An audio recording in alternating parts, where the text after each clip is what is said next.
ರಾಮ ಮಂದಿರ ಹತ್ತಿರ ಇರುವ ಸರ್ವೆ ನಂಬರ್ 22/2ನಲ್ಲಿ ರಾತ್ರಿ ಸಮಯದಲ್ಲಿ ಅಪರಿಚಿತರು ಬಂದು ಜೆಸಿಪಿನಿಂದ ಕಟ್ಟಿರುವಂತಹ ಶೆಡ್ಗಳನ್ನು ಧ್ವಂಸ ಮಾಡಿದ್ದಾರೆ ಎಂದು ಸರ್ವೆ ನಂಬರ್ 22 ಮಾಲೀಕರು ಆಕ್ರೋಶ ವ್ಯಕ್ತಪಡಿಸಿದ್ದಾರೆ.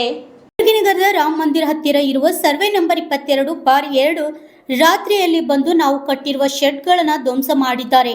ಕೂಡಲೇ ಈ ಕೃತ್ಯ ಮಾಡಿದವರ ಮೇಲೆ ಕ್ರಮ ಕೈಗೊಳ್ಳಬೇಕೆಂದು ತಿಳಿಸಿದರು. Bureau report RJ32 Kannada news Kalaburagi.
ನಮಸ್ಕಾರ. ನನ್ನ ಹೆಸರು ಸದಾನಂದ ಪುರಿ ಅದ.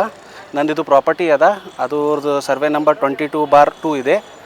ಇದರಲ್ಲಿ ನಿನ್ನೆ ರಾತ್ರಿ ಅನ್ನೋನ್ ಪರ್ಸನ್ಸ್ಗಳು ಬಂದು JCB ಹಚ್ಚಿ ಎಲ್ಲ ಪೂರ ಡೆಸ್ಟ್ರಾಯ್ ಮಾಡಿದ್ದಾರೆ. ಇದಕ್ಕೆ ಜಿಮ್ಮೆದಾರಿ ಯಾರು ಅಂದ್ರೆ ನನ್ನ ಲೆಕ್ಕಲಿಂತ. ಸೊ ನಂದು ಒಂದು ವಿನಂತಿ ಇದೆ, ಪೊಲೀಸಿನ ಕಡೆ ನಮಗೆ ಸೆಕ್ಯೂರಿಟಿ ಕೊಡ್ರಿ, ಜಗಕ್ಕೆ ಸೆಕ್ಯೂರಿಟಿ ಕೊಡ್ರಿ. ಬಿಕಾಸ್ ಇವ್ರು ರಾತ್ರಿ ಬೇರಾತ್ರಿ ಬಂದು ಈ ಥರ ಕೆಲಸ ಮಾಡ್ತಾರಂದ್ರೆ ನಮ್ಮ ಜೀವಕ್ಕೆ ಭೀ ಅಪಾಯ ಇದೆ ಅಂತ ನನಗೆ ಅನ್ನಿಸ್ತದೆ. ಸೊ ಪ್ಲೀಸ್ ನಾ ರಿಕ್ವೆಸ್ಟ್ ಮಾಡ್ತೀನಿ ಪೊಲೀಸ್ ಡಿಪಾರ್ಟ್ಮೆಂಟಿಗೆ, ನೀವು ಆ್ಯಕ್ಷನ್ ತೊಗೋರಿ, ಕಾನೂನು ಪ್ರಕಾರ ಬರ್ರಿ. ಕಾನೂನು ಪ್ರಕಾರಲೇ ಬಂತು ಅವ್ನದು ಜಾಗ ಇತ್ತಂದ್ರೆ we are ready to leave. ಅವ್ನ ಬಳಿ ಡಾಕ್ಯುಮೆಂಟ್ಸ್ ಇಲ್ಲ, ಏನಿಲ್ಲ, ಈ ಥರ ದಾದಾಗಿರಿ ಮಾಡ್ತಾನಂದ್ರೆ ಇದಕ್ಕೆ ಯಾರು ಉತ್ತರ ಕೊಡ್ಬೇಕು ಹೇಳಿ ಸರ್? ನಾವು ಜಾಬ್ ಮಾಡೋರು ಮನುಷ್ಯವ್ರು ಸರ್. ನಮ್ಮ ತಾತ ಮುತ್ತವ್ರದ್ದು ಆಸ್ತಿ ಇದೆ, ನಾವು ಯಾಕೆ ಬೇರೆಯವ್ರದ್ದು ಆಸ್ತಿದಾಗ ಹೋಗ್ಬೇಕು ರೀ? ಸೊ ನಂದು ಅಷ್ಟೇ ರಿಕ್ವೆಸ್ಟ್ ಇದೆ, ನೀವು ನೋಡ್ಕೊರಿ ಸರ್. ಅಲ್ಲ, ಇದು ಇದಕ್ಕಿಂತ ಮುಂಚೆ ಏನಾದರೂ ಮತ್ತೆ ನಿಮ್ಮ ಅಪ್ಲಿಕೇಶನ್ ಏನು ಸಮಸ್ಯೆ ಸರ್? ಇದು ನಿನ್ನೆ ರಾತ್ರಿ ಸುಮಾರು 3 ಗಂಟೆಗೆ ಏನಾಗಿದೆ ಅಂದರೆ, ಒಂದಿಷ್ಟು JCPಗಳು ಬಂದುಬಿಟ್ಟು ನಮ್ಮ ಎಲ್ಲ ಶೆಡ್ಸ್ ಇಲ್ಲಿ ರಾಮ ಮಂದಿರ ಹತ್ರ ನಮ್ಮ ಪ್ರಾಪರ್ಟಿ ಇದೆ, ಆನ್ಸೆಸ್ಟ್ರಲ್ ಪ್ರಾಪರ್ಟಿ. ಸುಮಾರು ಒಂದು 16 ಎಕರ್ಸ್ ಇತ್ತು ನಮ್ಮ ಮುತ್ತೆಯವ್ರದ್ದು. ಅದರೊಳಗೆ ನಮ್ಗೆ ಈಗ 5 ಎಕರ್ಸ್ 6 ಎಕರ್ಸ್ ಉಳಿದಿದೆ. ಸೊ ಅದು ಭಾಳ ದಿನದಿಂದ ನಾವು ರೆಂಟಿಗೆ ಕೊಟ್ಟಿದ್ದೀವಿ ನಾವು. ಅದು ನಿನ್ನೆ ರಾತ್ರಿ ಏನಾಗಿದೆ, ಸ್ವಲ್ಪ ಜನ ನಮ್ಗೆ ಆಗಲಾರ್ದವರು ಬಂದುಬಿಟ್ಟು JCP ಹಚ್ಚಿಬಿಟ್ಟು ಎದುರುಗಡೆ ಇರೋ ಎಲ್ಲ ಶಾಪ್ಸ್ಗಳು ಧ್ವಂಸ ಮಾಡಿದ್ದಾರೆ. ಹಾಗಾಗಿ ನಮಗೂ 40-50 ಲಕ್ಷಲಿಂದ ಲಾಸ್ ಆಗಿದೆ.